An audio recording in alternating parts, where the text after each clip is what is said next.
This is how to operate a Rolution double brake roller blind. To lower the blind, hold and pull the base bar down. Once you've reached your desired drop, simply release the base bar.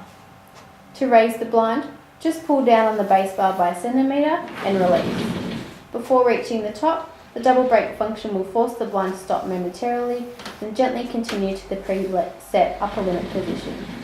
To stop the blind midway whilst rising, pull back down on the base bar by about 10 centimetres and release. The components required for double brake include a piece of Rolution tube, a double brake controller, a 1, 2, 3 or 4,000 left spring, a controller bracket, a spring bracket, a pair of bracket covers, and a spring tension tool.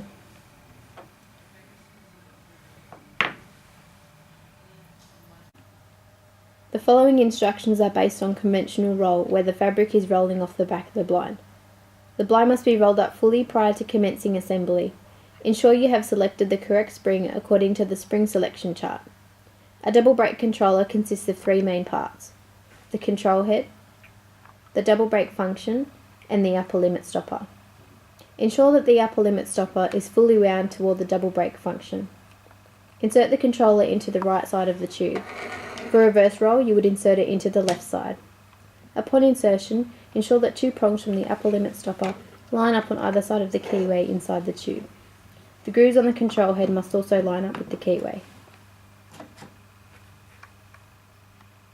After consulting the spring selection chart, insert the chosen spring into the left side of the tube. In this instance, it's a 2000 left spring. For reverse roll, you would still use a left spring, but insert it into the right side. Be sure to insert the best suited groove on the spring head into the keyway of the tube.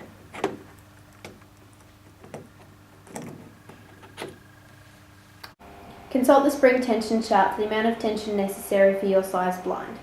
Care must be taken when inserting the spring tension tool for initial tensioning and when any adjustments are made to the amount of tension on the spring.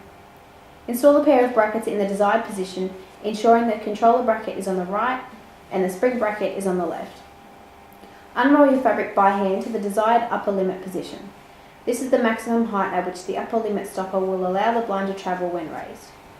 Insert the control end of the blind into the controller bracket. And insert the spring end of the blind into the spring bracket and rest it there. Insert the spring tension tool into the hole on the square pin of the spring head. Lift the spring end of the blind out, leaving the control end still in its bracket. To tension the spring, rotate the tension tool in the direction in which the tube rotates when the blind rolls up. Do this according to the nominated amount of pre-tensioned turns recommended in the spring tension chart. In this instance, 10 turns are required. While holding the spring tension tool in the spring head so as to not release the spring's tension, guide the square pin on the spring head back into the locating slot on the spring bracket and secure in position by turning the locking arm. To test that the spring tension is sufficient, pull the blind down to its lower limit. Then pull back down on the base bar by 1 centimetre and release. The blind should travel to its predetermined upper limit position smoothly without acceleration. If the spring has too much or not enough tension, use discretion and adjust accordingly. Once the tension is sufficient, attach the bracket covers and your double brake roller blind is complete.